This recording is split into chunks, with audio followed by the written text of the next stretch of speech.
Mais je suis obligé de revenir sur ce qu'a dit Nicolas Normand il y a quelque temps sur une émission pareille. Ce monsieur, l'ancien ambassadeur de France au Sénégal en particulier, ça nous raccroche. Au Mali aussi, non? Et au Mali. Ah, donc, ouais.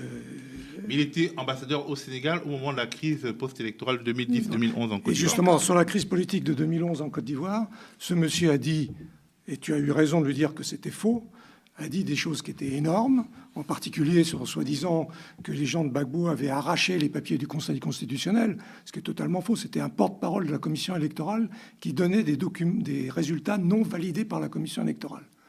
Youssouf Bamba et Damana Picasse à l'époque. La deuxième chose, mais la plus grave, je crois, c'est quand il a parlé du procès de La Haye et du fait que Gbagbo avait été libéré pour des questions de procédure. Ça mérite, c'est de la diffamation qui mérite une suite judiciaire. Parce que Gbagbo a été acquitté après un procès que je connais bien pendant plusieurs années, avec un verdict de 1000 pages qui a été confirmé intégralement 2 ans après par la Cour d'appel. Et donc Gbagbo a été totalement acquitté de tous les faits. Et il faut se rappeler qu'il a été acquitté avant même le passage des témoins de la défense. C'est juste sur les témoins de l'accusation.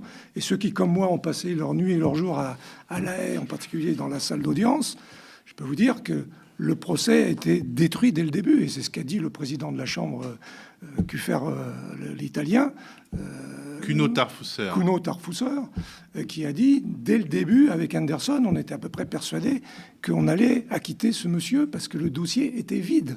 Ce qui était d'ailleurs la position d'un juge au moment de la cour de la chambre préliminaire, le juge Van den Wingart. Et donc, ce qu'a dit l'ambassadeur est une insulte à l'intelligence, une insulte aussi à la diplomatie française. Parce que moi, je connais beaucoup de gens du côté du Quai d'Orsay qui ont été des ambassadeurs dans beaucoup de pays africains, etc. Je pense que ce qu'a dit Normand a dû les affoler.